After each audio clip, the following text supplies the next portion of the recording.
To our floor show traders on this Friday. Larry, are you in the sort of beach chair camp or the hovercraft camp? Well, the hovercraft camp, if that means just to remain balanced in your portfolio, stay disciplined, realize that, if you're going to get a return on your investment, you have to take risk, and volatility is part of that. I mean, if nothing else, it's a good time to rebalance your portfolio and start to buy stocks that are relatively on the cheap. And when we have a bounce back, just do the opposite, but just stay in your seats. Tim, let me get to you. If 1 year ago this weekend, investors tuned out for a year, they'd wake up today to find that the Dow is just about exactly where it is right now. August 20th of last year, we were at 25,800. I checked.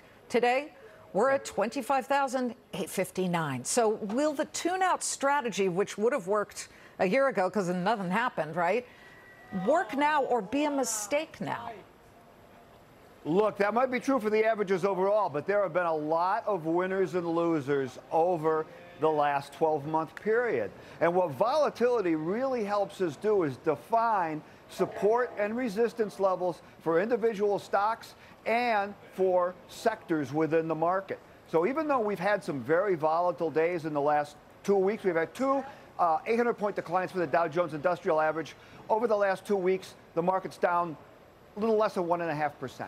So I think we need to keep things in perspective. Yeah, I'm looking at volatility index here. Fear down 11.5%. Chris Robinson, you and I have often talked about bond yields. This was the week where the whole world suddenly was talking about the inverted yield curve between the 2 and the 10. We don't have that right now. We'll get to more of that later. But I'm really interested to know what you think about some fear factors that came early this week and now don't seem to be there. Well, a lot of this was exacerbated because a lot of traders actually are sitting on the beach. And I think for the next 2 weeks, you're going to continue to see this type of volatility. But you did see a very big snap, that 10-year, 2-year.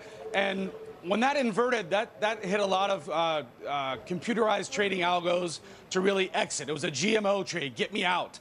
So now that's done, and now you've seen us calm down a little bit. But the two numbers I would say to look at percentage-wise, remember Wednesday, right? We were down. Oh, we were worried about a much lower move. Here we are. We've recovered. The two numbers I would say is this. We're 21% off of our Christmas lows, and we're 5% off of our record highs. So if you've been worried about volatility and worried about, I can't sit through another 10 or 15% move, you want to be, going to cash or taking profits when we're on a rally, i.e. like today. So you don't want to be doing it on days like Wednesday when you're selling out of fear. So if you need to rebalance, I think Larry was right.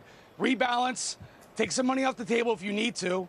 But this volatility, I think, is going to continue probably for the rest of the year. Oh, joy. All right. So, Larry, I'm kind of with you. We got to be the hovercraft at the moment, but we'll see. Larry, Tim, Chris, have a great weekend. Thank you very much. Thank you. Check the Dow.